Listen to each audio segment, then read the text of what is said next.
All right, let's jump straight into a genuinely fascinating medical mystery from the New England Journal of Medicine. It's a perfect example of just how rigorous clinical problem solving can be. We're looking at a 53-year-old guy who showed up in the emergency department in a state of sudden, severe physical decline. I'm talking crushing leg pain, buckling weakness, and a massive amount of weight loss. But here's the kicker, the really baffling part. His initial scans and labs, they look surprisingly normal. So we're going to unpack exactly how his medical team pieced this puzzle together. To guide us through this explainer, here's our roadmap. We'll quickly hit the patient presentation, move into the initial investigations and imaging, build out the differential diagnosis, dive into the electrodiagnostic testing, and wrap up with the final diagnosis and management. All right, part 1, the patient presentation. When you map out his rapid subacute decline, the timeline is just staggering. 5 months prior to admission, he visits a clinic complaining of profound thirst, fatigue, and a little bit of hip pain. Boom, he gets a severe new-onset diabetes diagnosis with an HbA1c over 14%. But watch how fast things go downhill. A month later, the pain gets worse, and he needs a cane just to get around. Fast forward another month, he's taking unwitnessed falls in his bedroom, and by the time he's admitted to the hospital, wheelchair-bound. His legs are literally buckling under him, and he's dropped a massive 29 kilograms. That's nearly 64 pounds in under a year. He went from walking normally to being unable to climb stairs upright in just a matter of months. So the neurology team examines him, and they find something very specific. He has asymmetric muscle atrophy. Basically, one leg is visibly wasting away more than the other. In his case, the left was worse than the right. Interestingly, he had preserved strength in his feet, but his proximal muscles, those hips and thighs, incredibly weak. So the crucial takeaway from the exam is this: proximal, asymmetrical weakness paired with absent reflexes in the legs and visible muscle twitching or fasciculations. Now, if you're a clinician, this specific constellation of signs points you straight away from the brain or spinal cord and directly to a localized problem in the peripheral nervous system. Which brings us to Section 2, Initial Investigations and Imaging. Now, with a nearly 30-kilogram weight loss and losing the ability to use his legs, you'd naturally expect the labs to scream massive tumor or severe infection, right? Well, this blood work presents our very first major red herring. Take a look at the C-reactive protein, a standard marker for inflammation. It's completely normal at 0.2. And that's despite the guy being in a severely catabolic, muscle-wasting state. That argues heavily against cancer, cachexia, or a massive infection. We also see this incidental finding of hypogammaglobulinemia. His IgG and IgM levels are unusually low. But, spoiler alert, a full workup for primary immunodeficiencies or lymphoproliferative disorders turned up totally empty. Aside from some mild lingering high blood sugar from his recent diabetes diagnosis, there's absolutely no smoking gun here. So naturally, the doctors pivot to advanced imaging. Surely a cross-sectional scan is going to show it's eating away at this man, right? Wrong. This brilliantly highlights the crux of the mystery: a completely normal abdominal CT scan. The pancreas is perfectly homogeneous, normal volume, no masses, no tumors, nada. And this systematically rules out an occult pancreatic cancer, which, let's be honest, is usually the very first thing you suspect when a middle-aged guy presents with sudden, severe diabetes and profound weight loss. They also grabbed an MRI of his spine, thinking, hey, maybe a compressed nerve is causing this leg weakness.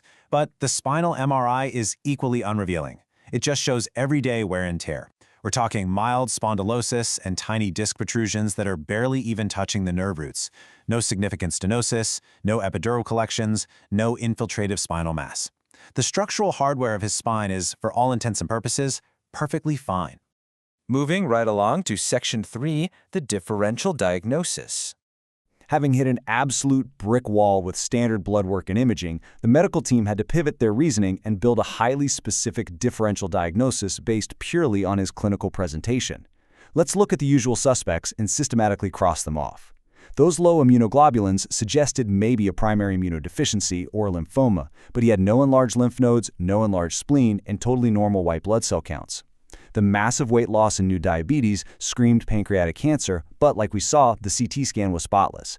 An infiltrative plexopathy, a stealthy cancer wrapping around the nerve bundle, was a solid thought, but again, the high-res MRI showed no masses whatsoever. So we're left with this striking paradox. On one side, you have a patient in visible, dramatic physical decline, just suffering terribly. On the other side, you have tests that are essentially saying, hey, everything's fine. It's absolutely critical in moments like this not to doubt the patient, but to doubt your tools. If structural imaging can't see the problem, well, the team needs a functional test. That leads us to Section 4, electrodiagnostic testing. To solve this neuroanatomical puzzle, the neurologist had to look a lot deeper into the literal electrical wiring of his legs. Let's quickly define the tools that actually crack this case: electromyography, or EMG, and nerve conduction studies, or NCS. Think of these tests like a highly sensitive multimeter for the human nervous system. They apply small electrical pulses to the nerves and insert tiny needle electrodes into the muscles to see exactly where the signal is dropping out. This lets the doctors precisely map the damage as either preganglionic or postganglionic. And wow, does the data from these tests tell a clear story to a neurologist. It reveals a severe, asymmetric neurogenic process with active denervation.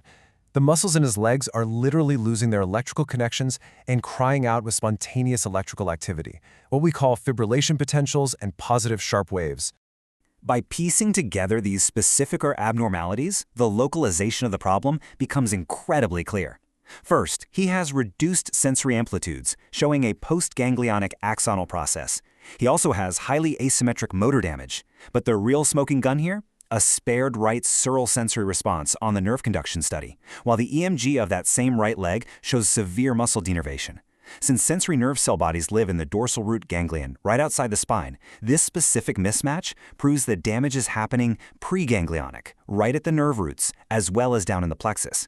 The neurologist perfectly localized this electrical short circuit to the lumbosacral nerve roots and the lumbosacral plexus. Finally, Section 5, Diagnosis and Management.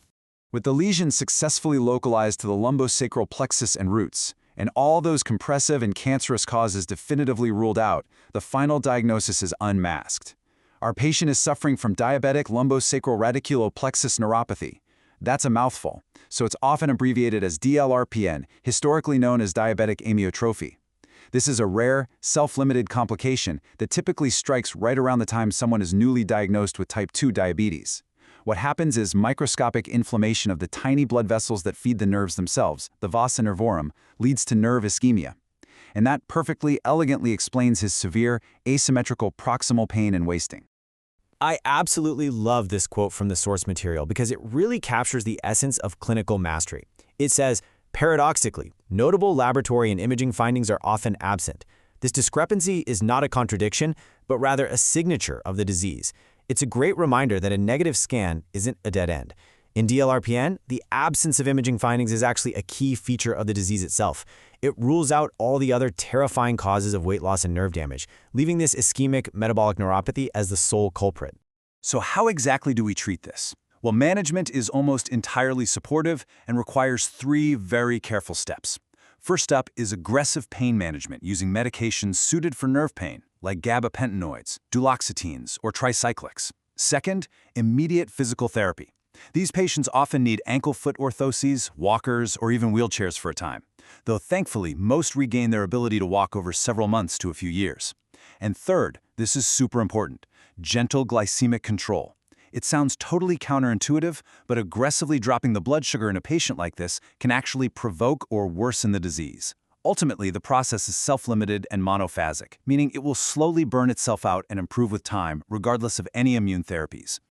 We've just seen how a patient can look for all the world like they're failing from terminal cancer, only to actually be suffering from a highly specific, localized metabolic nerve short circuit. So, I'm going to leave you with this thought to ponder for your own clinical practice. The next time the MRI is crystal clear, the CT is spotless, but the patient sitting in front of you is rapidly losing weight in the use of their legs right after a diabetes diagnosis, will you remember to look past the structural scans and check the electrical wiring for DLRPN? Thanks for joining me on this explainer, and as always, keep questioning what you see.